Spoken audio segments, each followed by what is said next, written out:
Traders, BA here with a couple of updates. I promised you that I would update on how I see the economic models unfolding right now and kind of where we're at, why my bullish theory is still in, thesis is still in play. And then I wanted to show you just kind of a neat feature that Thinkorswim has that I've used for a really long period of time and that helps with some analysis. So anyway, let's get started. Here you'll see a chart in front of you. I've got the SPX up right now. It doesn't matter what symbol you type in at this moment, but what we want to do now is get to the economic model section of Thinkorswim. So if you'll go up to, let me get over. I'm working on a couple of different screens here. Go over to Analyze, and then you'll have a section that says Economic Data. Just click on that and it'll take you to this screen right here. So the first thing we want to look at is everybody hears about the yield curve. Well, the prominent yield curve, there are multiple yield curves out there that everybody likes to quote. And as soon as the media gets the first yield curve inversion, it touts, oh, the yield curve is inversion. Well, it's the most important one is the 10-year, 2-year. So that's what I filter out all the rest of the noise, but the 10-year, 2-year is the one that I watch to gauge where we're at in the economic cycle. And it's what all the, economic-minded analysts take a look at too. So what we want to do is once we have this page up right here, we want to go into interest rates. So left click on interest rates, and then just come on down until you get to interest rate spreads. Left click on that. So what we want is this symbol up here, the T 10-year, 2-year Fred. Okay, so it's the 10-year constant maturity treasury note minus the 2-year bill. That's what we're looking at. That's the interest rate spread that we're watching for an inversion. So let's go ahead, we pull that up. Now this is the chart you'll see in the economic data. So this goes back to 77. You'll see the light shaded areas, those are recessions in the US in the economy. Okay, so those are already put on there. This is data compiled by the economic, whoever the proponent is for these economic models here. It's not Thinkorswim, it's data from the economic data keepers, for lack of a better term. All right, so you'll see here the shades. Now what we're looking at is, I'm going to export this over to a chart, show you how to do that. But in this chart, because I can't draw on this one, otherwise I'd be drawing this up. I've got my crosshairs set at 0. You should be able to see the 0 line. The inversion occurs when this spread gets below 0. Below 0. Below 0. It's really below 0 here in the really hard time in the 70s. It was a really tough time. So, but you can see here, every time in 0, that's where the inversion occurs, but the actual recession doesn't happen until it starts reverting back to the mean. Okay, everybody see that? 0 just marks the spot where this thing can start. Okay, you still got months, maybe even up to a year after an inversion kicks in, before things get really gnarly. So you can see over here, right hand side of the screen, this is currently where we're at, and we're at 0.02, 20 basis points above the 0 line. All right, so we're still, like I've said, we've been consolidating here for quite some time, in this range. And we haven't pressed down into inversion territory yet. Okay. Now, if you want to push this over to one of your regular charts so that you can apply an indicator to this to help us, just remember, guys, these jets up. This is when, after it reverts to 0, and it juts up, that's when the recessions occur. So it gives you plenty of warning to make whatever adjustment you need to. All right, so let's say we want to go over here and export this to a chart so we can take a look at it with some technical tools. Whatever you have your charting system set up, I have mine set to lilac, so that way it can roll right over. So now we just go left click on charts. Let's see what happened here. Let me go back to analyze economic data. Let's go back down to interest rates. Let's go to interest rate spreads. Let's go to the 10-year.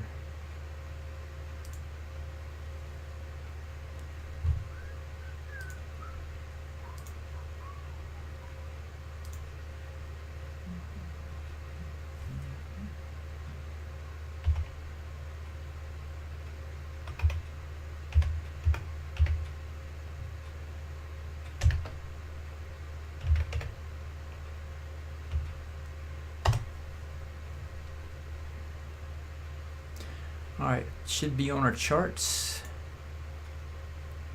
Yep. So now we have it on our charts, and you can see here I keep this updated. So these are the times when it's inverted, and look what happened after the inversion when it crosses. I've just got a simple moving average on here, guys. This is zero lag, or that deviation scaled moving average, but you, whatever trend indicator you like to use, you know, it works. There's no magic to them.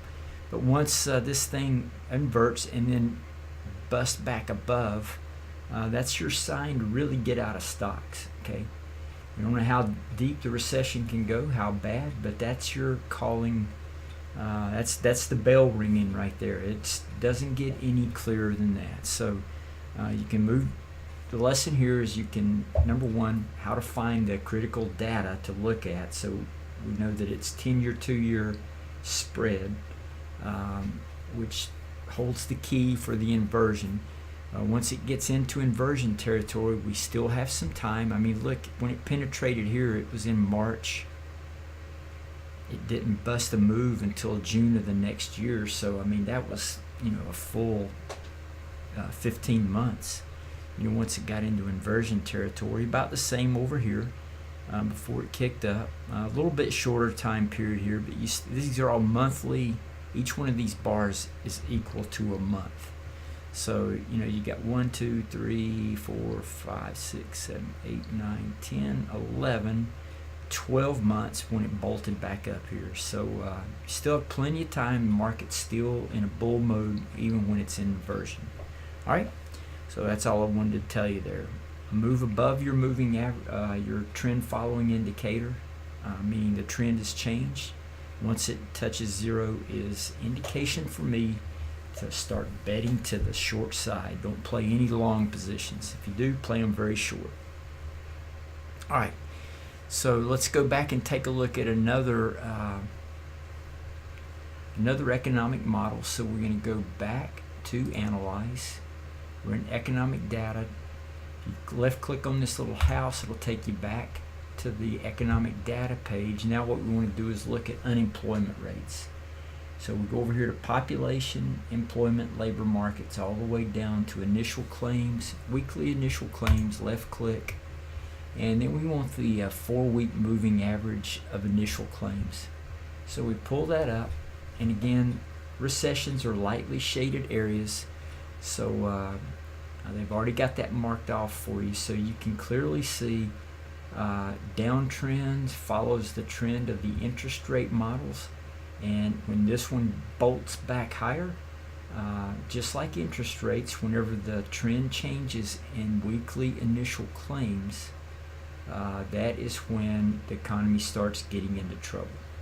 So what this means is that there's fewer and fewer weekly initial claims, and then all of a sudden when things start slowing down in the economic models in the corporate world, there's more and more weekly initial claims. That's signifying that there's something going on in the economy, and no need for an explanation. You just need to know you need to get out. So let's do the same thing here. Let's send this over to I don't know why it's doing that. Let me try this right here. Let's go back to our model because I don't remember that symbol right there. All right, weekly initial claims.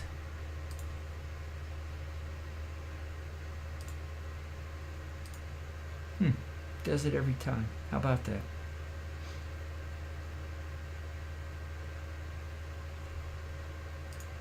Yep. That's strange why it does that. That's okay. We'll go back again. I just want to see if it would do it for the second time there.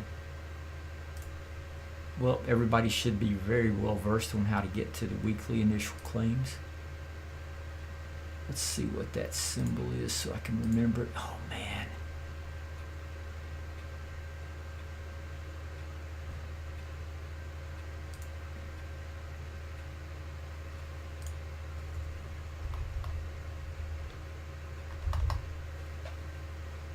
Initial claims for WSA. Okay, got it.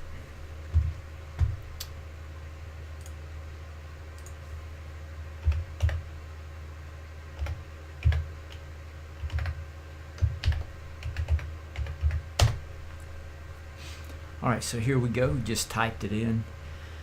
Alright, so now I've got the trend indicator applied. So you can see here, same thing. Trend is down, then it bolts back. Again, these are false because these, you want to let the interest rate spread get to inversion before you start watching for a bust above the moving average, okay? Otherwise, it's a false breakout.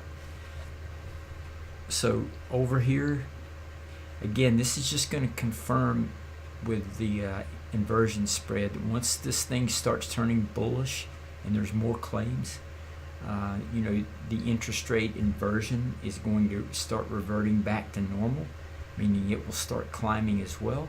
And that's your sign to get out of stocks. No need to, like I said, no need for an explanation. You just need to get out. All right, so that's that for the economic model. So my bottom line summary is that I'm still bullish, no matter what's going on overseas with the trade war, with potential tensions in the Middle East. You know, we could have a temporary flare-up for sure, but the models say the underlying economy is still strong. That takes a lot to move these things, and the trends persist once they get going. But right now the trend is still leaning toward a positive stock market moving forward for at least the next 12 to 18 months. So let's go ahead and switch over to another neat little trick. So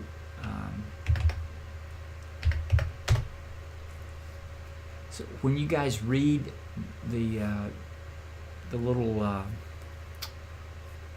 summary this week for the newsletter output, you're going to see I gave you two symbols to take a look at, SPLV and SPHB.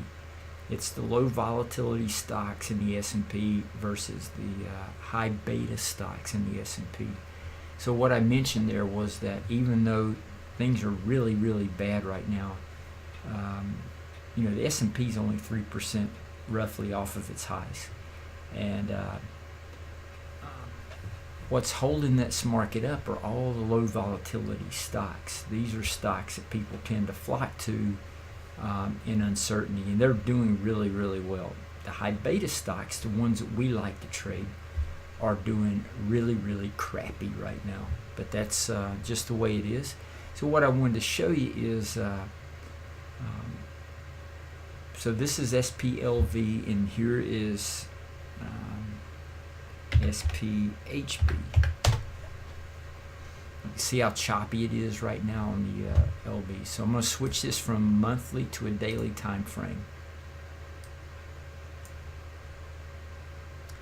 Okay, it's high beta stocks, meaning stocks we like to trade. And there's the low beta. They haven't even cracked. I mean, these things have been doing marvelously. All right? And you can see how they have gone way above their highs versus the S&P 500, which has just barely cracked above its high. Okay? So those things are leading in a grand fashion right now. But what I want to show you here is a technique. Let's say you want to pit one stock against another or an industry against another. So let's say we want to know, hey, when can I objectively determine when high beta stocks are back and are leading again?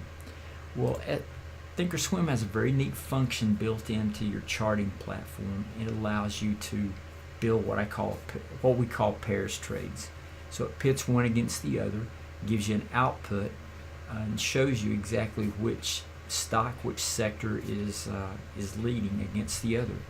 All right. So first thing I want to do though is, if you're not accustomed to pairs trading or the charts that are generated from when we queue this up, what I recommend you do is come up here to Style, go down to Chart. I have it set to candle right now for my normal trading, but go down and just left click on line. So all you get is a closing price. Okay, it'll eliminate a lot of the noise that generates from pairs trading and charting. What we want to do is we want to subtract SPLV minus SPHB. That's all you got to do. Just type that in and it does the math for you.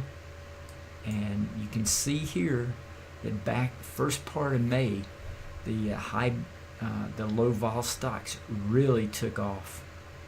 So the first symbol in the window is whenever you, let's see if I can explain this.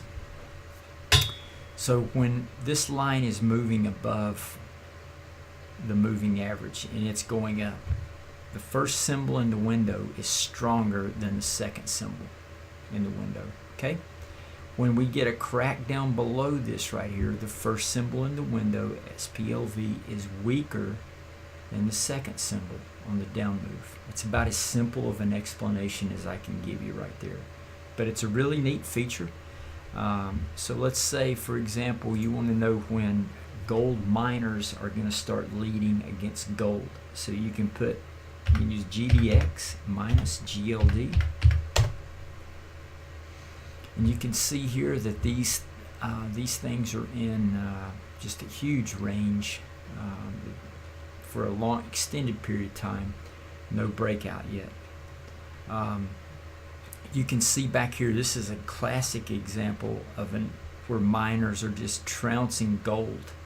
Now gold, it's not saying gold is losing value. What it's saying is that gold miners are going up a lot more than gold is. So that's why, this tells you when you can be in gold miners versus gold, when you can press your bets. Now I prefer to do this on a longer time frame when I'm looking at like symbols like this, but these peaks are very important too, very crucial. So you can just see, let's go back here and look at where, just a huge, where gold miners lost a lot more than gold did back in this huge down move right here. So it paid to be out of gold miners and into gold if that's the way you were leaning. You could do it for anything. If you want to know when you need to be playing Coke over Pepsi, just type in KO minus PP. So right now Pepsi, you can see here the high point, we got KO, which is Coke, in the first part of the window, and it's been in a downtrend for about 7 years. So Pepsi has been a lot stronger than Coke for the last 7 years.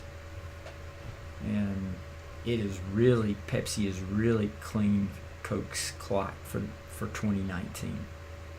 So this huge drop off right here doesn't mean that Coke's been going up marvelously. I got in on the lows of Coke. I just like trading Coke back in December, early January. But you know, it would have paid off more had I went long Pepsi. Pepsi was the stronger stock. So if you're into you wanted to pit, say, Micron versus AMD, you know, it would pay to trade AMD over Micron when you're trading. Back over here in this up move, it would pay to trade Micron over AMD. All right, that's how you use it. Here, bet on up moves in AMD versus Micron. Same thing here. Micron is more bullish than AMD is. You know, so maybe this is a tool that can help you out if you got two stocks in the same industry group. Now, I don't recommend pitting like Archer Daniels Midland against, say, Intel. They're two completely different industry groups. You want to pair up stocks in the same sector of the economy, so that way you can figure out which one. That will eliminate trading multiple stocks. I try to just take one or two stocks out of a sector to trade alongside. That's all you really need. Anyway, that's a weekly time frame. Go back down to a daily. You can see here that just Pepsi has just ruled, or Micron has lost in the up move here going into the end of the year. AMD was the better place to stay. And it looks like AMD is still just the best stock over Micron. Let's see what AMD actually looks like. So definitely AMD has been bullish.